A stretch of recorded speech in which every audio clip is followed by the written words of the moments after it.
Why have you got so much Toblerone in your fucking... I do not buy the bulk Toblerone. That's close and good.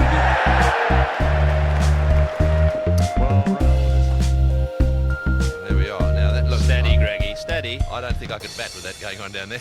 This is the Wind and the Willow. Willow being bat, i.e. cricket bat, and wind being the guff that comes out of our mouths, re that particular sport.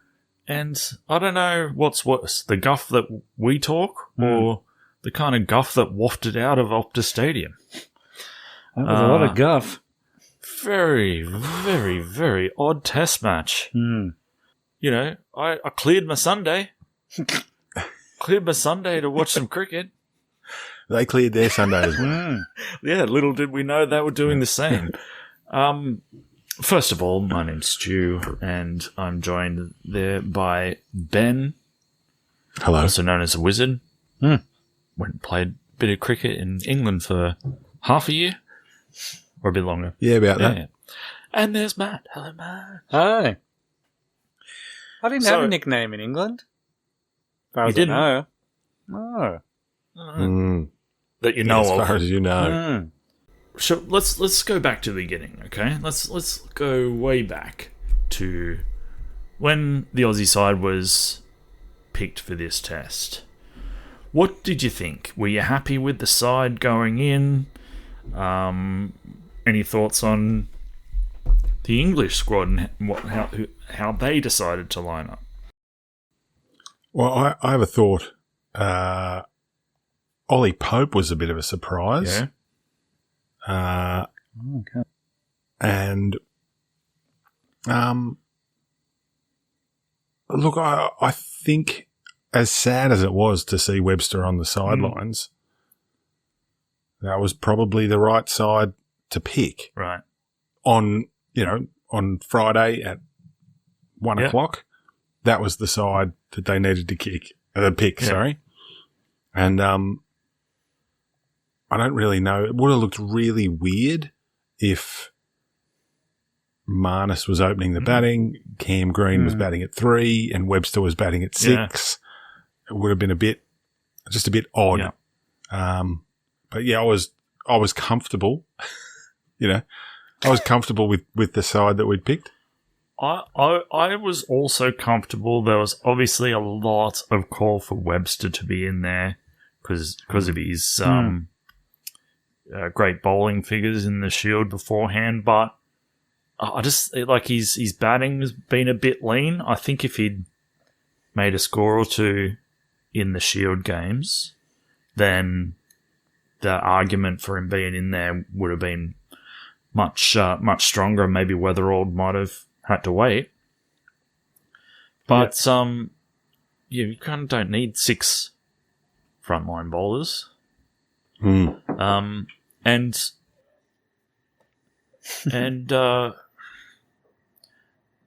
my only other argument about that is like the people are saying, "Oh, Cam Green, if he's going to bowl, he's got to bat 6. He's got to bat 6. He can't bat 4 or, I mean, could even open with him, really, I think. Well, everyone was going on about his technique. Yes. So, yes, why not? I don't understand this thing. Like, if he's bowling, he's got to bat 6. He bowls 4 overs an innings. 1 overs. This time around, He bowls 1 overs. Well, if England are only going to bat 25 overs every innings... They need to pick 3 bowlers. Yeah. Well, Lyon bowled... Didn't he bowl 2 overs the whole match? Yeah. We could pick 3 bowlers. What we're saying is... What we're saying is we can get Renshaw and Inglis in there as well and bat down to 9 and just... That wasn't the first name I thought you were going to bring up. Oh, Hanscom. I know how you'll react if I say Hanscom. Ben, I like Hanscom. Ben does not. I was trying to avoid saying the name. It's happened. It's happened early. And then, what do you think? What did you think about the 4 quicks coming in from the English into the Perth Test match? I thought it was quite sound theory, really. Yeah, they certainly looked good in that first innings too. They bowled with some pep, and it's such a weird test that chasing that total. It's the only problem was it was on day 2. Chasing that total on day 5 would have been a different story. And the spinner they brought out is like, it sounds a bit like he's a grade cricketer at best, right? Bashir? Will Jacks. No, Bashir.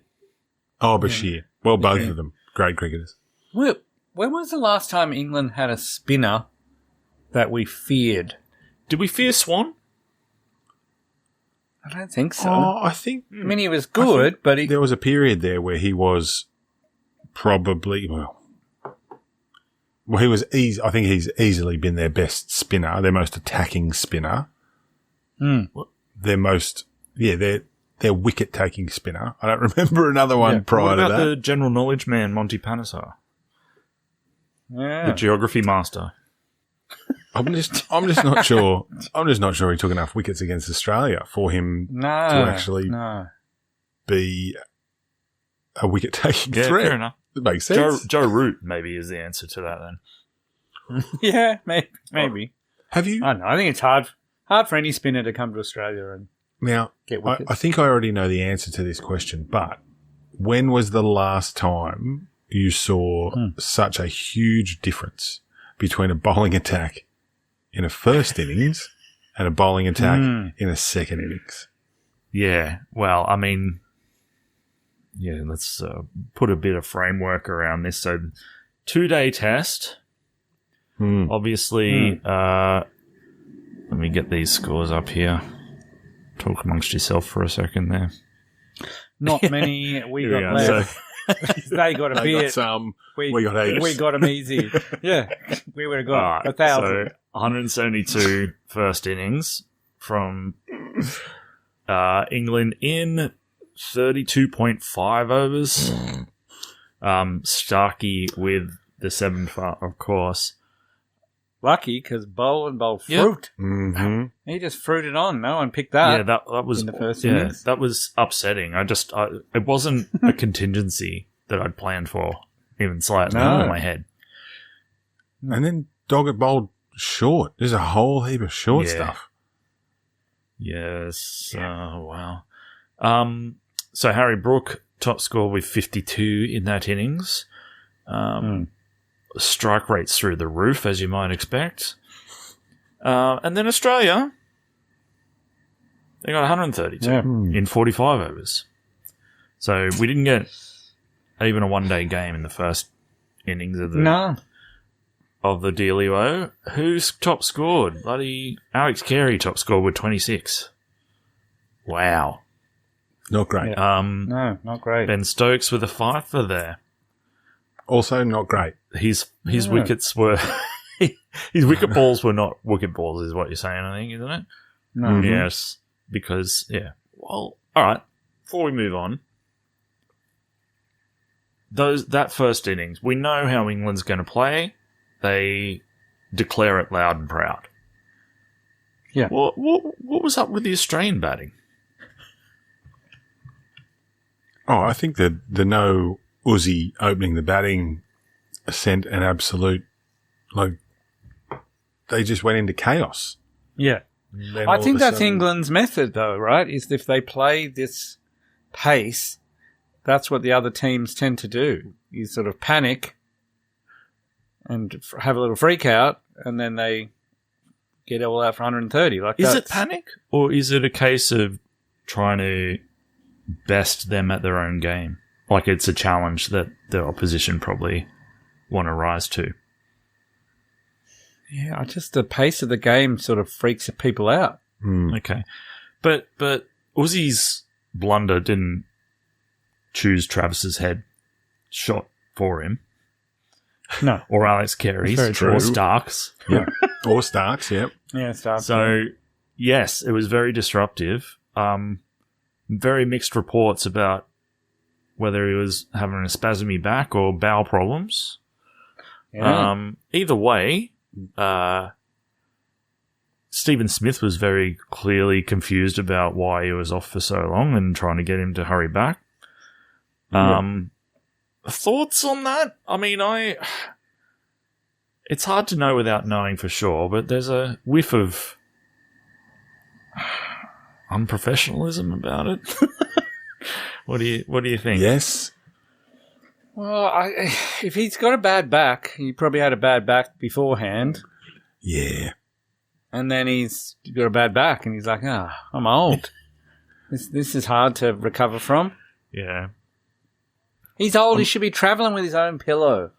But how did the message not get out to Steve Smith that if his back was bad, then he's not coming back? Because Steve Smith was very confused. Yeah. Well, I think everyone was confused. What are your thoughts on the fact that an old man with a bad back played golf 3 days straight before the test match? Yeah, it's not a good look, is it? It's not a great look. And people are immediately going, well, so did Stark. Well, yeah, maybe Stark doesn't have a dodgy back.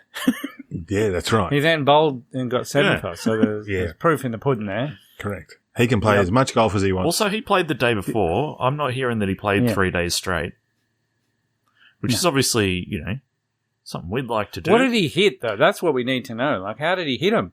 Because if he was shanking them all over the place and just, he won the local comp, was he? Rumour is he had 41 points. Right. So he was focused on the right game, clearly. Yes. That's where I'm starting to say unprofessional, because clearly he played those 3 days in a row so he could win the golf comp. Is that not right? Yeah. I wonder if he was going to just, I'll play, just pull the pin when I'm losing. But he just was playing so well. Yeah. He's I've got a chance of winning here. Who cares? I've played enough tests. I haven't won many of these. Well, I'm trying not to be unkind, but it does kind of feel a little bit like that. I know you're joking to some degree, but I don't know. But also, so if he goes out and plays 3.5 hours of golf in the morning, what else is he supposed to be doing? Is he going to be going out and batting for 12 hours for the 3 days prior to the test match? He's going to be in the nets for 12 hours? Or is he just going to be sitting around drinking coffee with the boys? Is he he's allowed to do something, of course, right? And I understand that 3 days of golf probably wasn't the best decision, but that all comes down to whether he knew he had a back thing going on. That's the best question. Yeah. Or if he just drank so much coffee, he had to just blast the toilet. Maybe that's maybe it isn't the back. Maybe the back's a cover story. He's probably done his back. Yeah. Yeah. Blew his back out on the toilet after too much coffee. Is that what you're saying? Wow. Yep. Twisted the wrong way. Twisted the wrong way. Maybe the toilet paper was on the opposite side to home. Oh, yeah. And he's reached. He's had to go right hand instead of left hand. And muscles he doesn't usually use. Yeah, that's right. That's how it goes. He's 38. He just reached for something wrong. Things can give. Right. Yes. Uzi.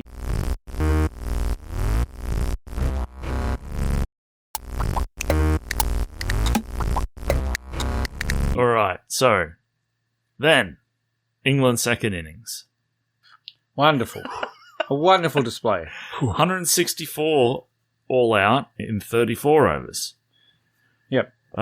With Gus Atkinson top scorer in that one, 37. Yep. And wickets shared amongst the three main fasties.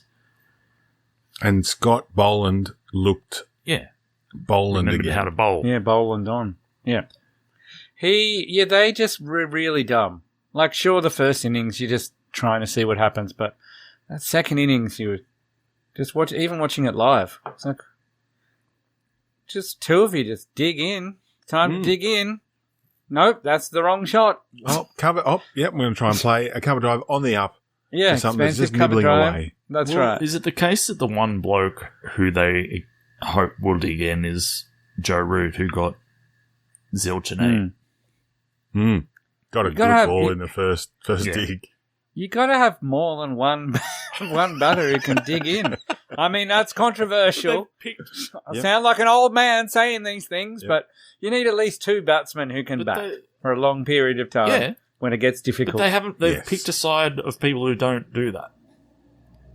Even the keeper was loose unit, right? Yeah.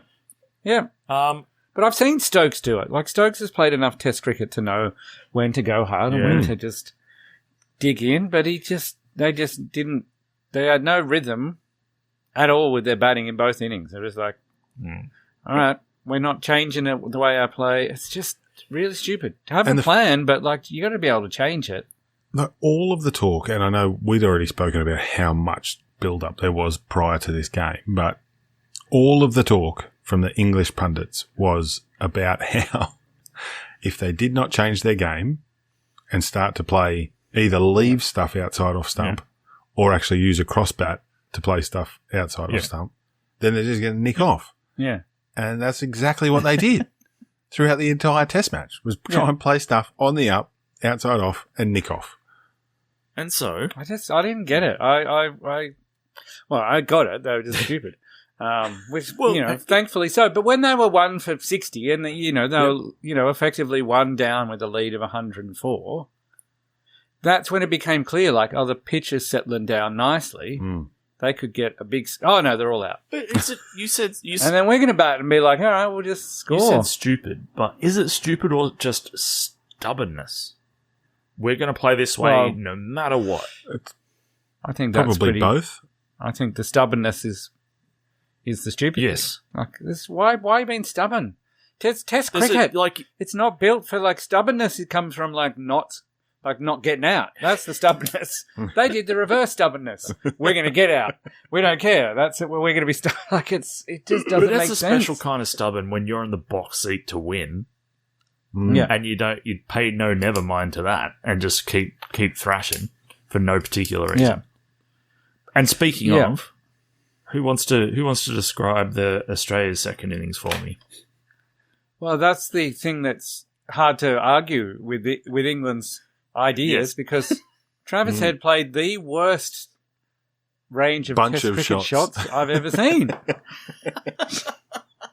No textbook in the world has some of those slaps downfield and... Oh, my God. I mean, he played some amazing shots. For six. Yeah, some amazing shots, but some of them were like, oh, well, that went for 6 over third man. That's good. There's a man there, but it went over him. Good. That's good.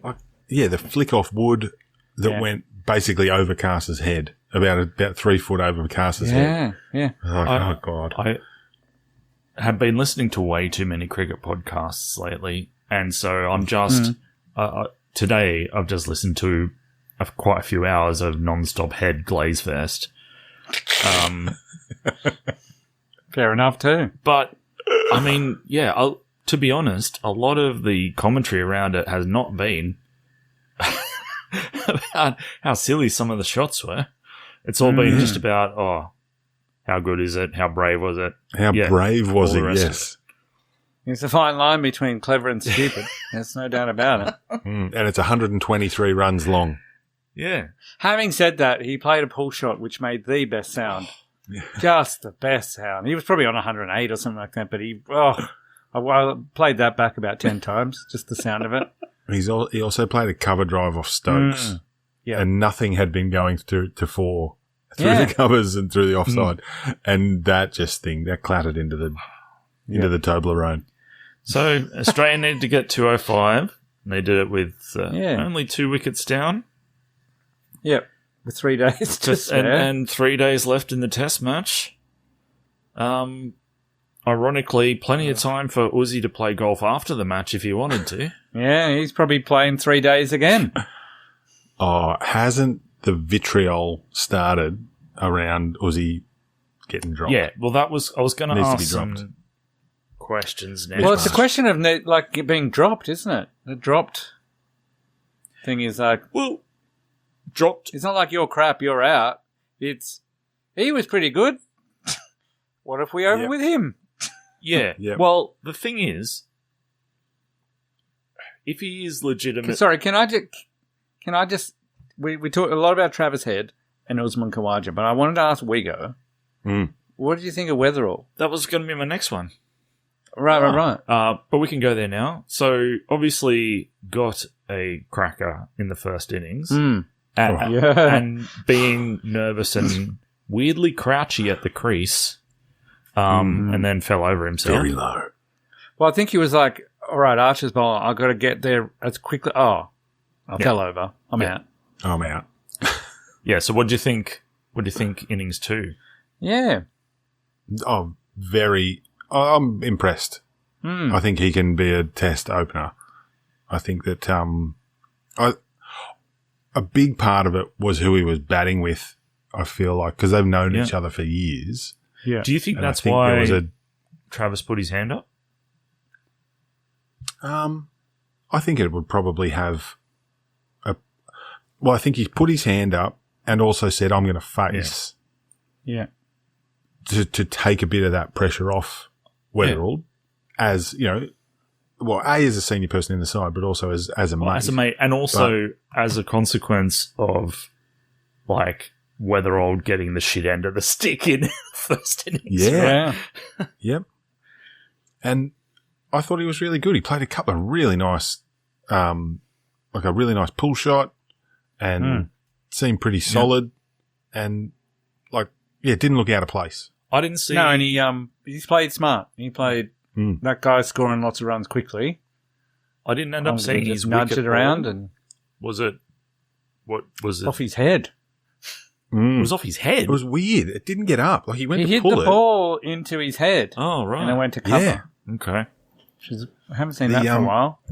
But also there was a ball that the ball that Archer bowled that cut him in half was an absolute. That was the only ball I think Archer bowled that did anything in the second innings. Yeah. But it absolutely cut him in half. It would have cut anyone in half. But then he just straight back, you know, playing the ball on its merits, and looked solid. I look forward to. Well, must be. Hopefully they can bat first in Brisbane and get all, you know, the first session and a half with a road. Yeah. And, you know, because, batting at night, pink ball, bad time. Yeah. Yeah, in Brisbane. So, so let me ask. Ask Nathan McSweeney about that. So, let's assume Aussie's legit injured and it has to be overlooked for the next test. Mm-hmm. What do you do?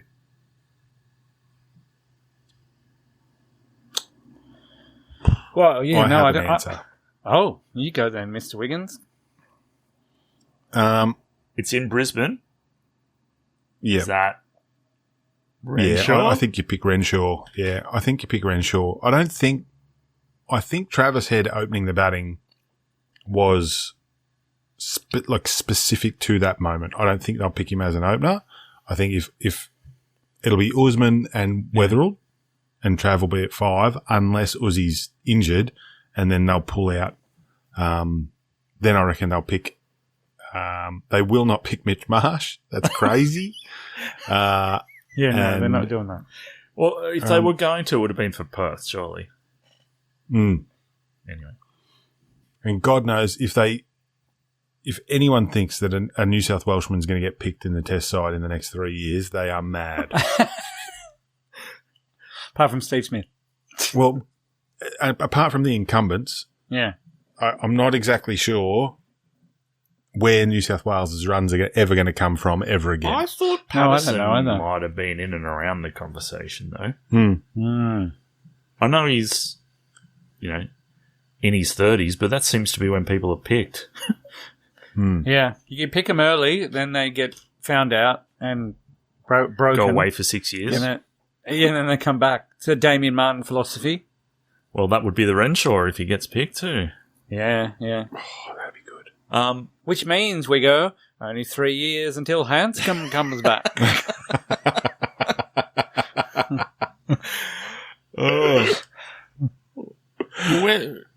Xavier Beer must be due a recall then. Yeah. It's been a while. All right. So, in your eyes, I think the only possible reason why they might consider leaving Travis at the top is because they're playing England and because England are going to come out Baz balling. And maybe it is that idea of fighting fire with fire. I think that would be the only, piece of logic that would suggest that he should open. Otherwise, he's done the job for Australia at 5, so you wouldn't want to mess with that too much.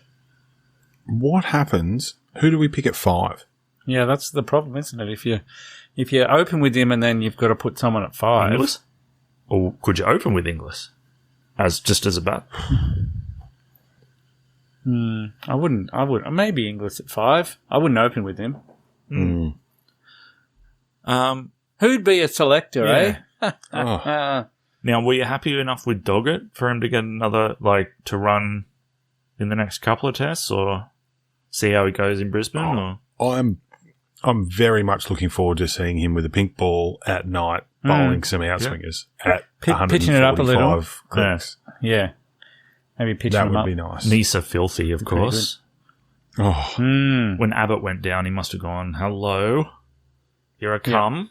Yeah. I think he's averaging 60 with the bat as well over the last 2 seasons. Yeah, he's going all right. That's the... Yeah. It's the Andy Bickle-Kasparovitz conundrum. Yeah. All right. And are you making any changes if you're England? What are you going to do? That's the problem with the way they play, is that all of a sudden they're like, what happened? Did anyone do anything? No one did anything. So you can't change any bowlers unless they didn't bring another opener. No. Like Crawley, if anyone was going to get dropped, I think he's the one that needs to get dropped. I know, but you're the same as me. He's lovely to watch when he's got his eye in. Just want to see him, get above the ball, hit down on the ball rather than take ugly swipes on 0. How good was that catch? It's pretty great catch. What if they want to bring a spinner in? Which bowler are they dropping? I mean, probably Wood. Yeah. He's old. How old, Mark Wood? He's been around a long time. But also, really, what you want to do... Nearly 36. Oh, is he? What you want to do is probably see if you can have Jofra for the first innings and then nick him off and bring in the spinner for the second innings. If you could do that... but again, because of the stupidity of the test, he bowled 17 overs for the whole test. Yep. So if they're all fresh... But I don't know. You reckon they'll pitch it up a bit more in Brisbane? I'd say so. But that happens in Perth. I don't know. Is Perth pitch the same as it was in the WACA? That was always people, every player ever played, they reckon, bowled stupidly on the first game in the WACA. Didn't matter if you're Australian or a visiting bowler. You got carried away and you ended up bowling too short. And then Travis Head comes along and goes, thank you. That's my zones. When you bowl short of a length, I love it. All right, last question. How do you feel after that? I don't know, I feel like something amazing happened and we were all there to witness it, but I'm also very unsatisfied. Yes. So... Yeah, it was like a microwave meal. Yeah. It sort of, it filled a hole, but it really wasn't that great. But it was in bits. It was exciting. Well, yeah, there were multiple... things that if you went back and went, wow, well, Starkey got 10 for. Stokes got 5 wickets in 21 balls or whatever it was. Yeah. So Here's the thing, though. Like a microwave meal, like a microwave lasagna that you accidentally found some bits of nice filet mignon in the middle of. I think that this is the thing. I think you said the right word. I think you said it was exciting, but it wasn't engrossing. It wasn't test cricket. No, there wasn't build up. There wasn't like which team's on top and an arm wrestle. It's just happening too quickly. There was no settling. It was cocaine cricket. Cocaine cricket is a great way to put it. Cocaine cricket is amazing. Yeah. It's cocaine cricket. We better be quiet. That'll be the next iteration of the game, right? That's what it was like, just scrambling around, just, with Travis Head going off and 8 players on the boundary. Yeah. It was just like... I don't know how this can be sustained for 4 more games, though. It won't be. They'll play to conditions. I don't know if England will, or if they'll just keep being stupid, or just keep being willingly like throwing their wickets away. But even their second innings, like people were taking their time.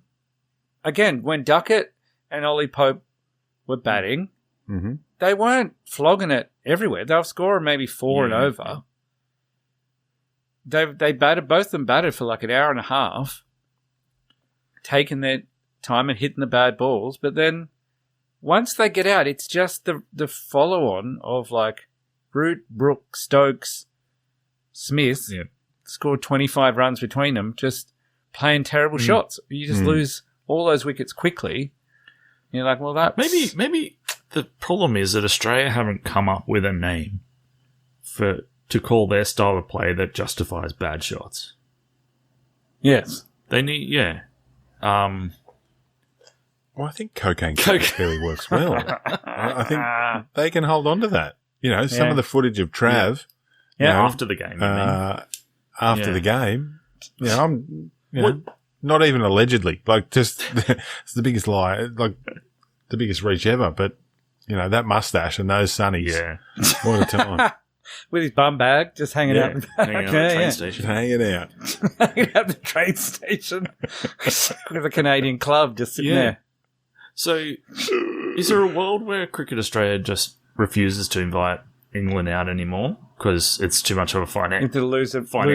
Revenue, Yep. It is interesting. Like, I'd like to go back now and have a look at England's past, few years of tests where they have changed it up. Where they have, even mid-match. When Australia were at their best, those 2 teams that won 16 in a row, one thing that they were really good at was changing their style mid-test. That's very hard to do.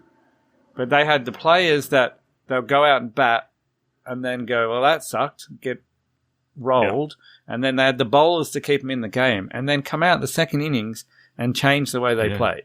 And then that's like slow down, look at what the pitch is doing and just take their time and then all of a sudden put themselves in a really graft it out. And then, but I don't know if England have done that ever with this squad, with this style. I don't know how many times they've actually changed the way they play, or whether they just go, no, just keep doing that. Because it just, I don't know. I don't really know what the other option is. If you're going to keep playing that way, what do you do when it's not working in the test? Yeah, against a pink ball, swinging around.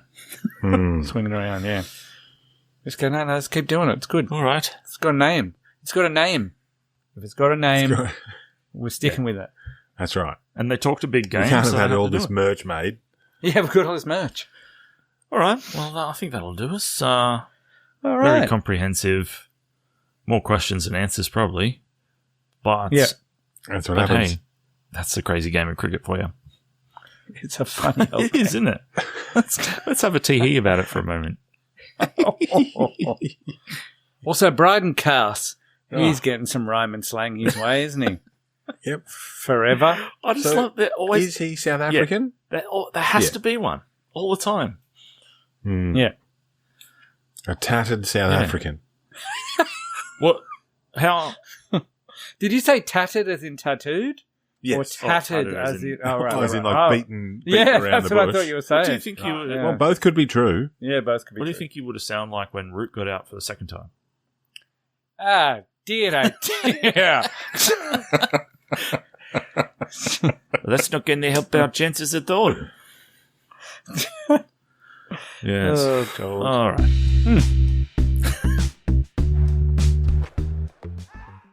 This is an Angry Chimp podcast.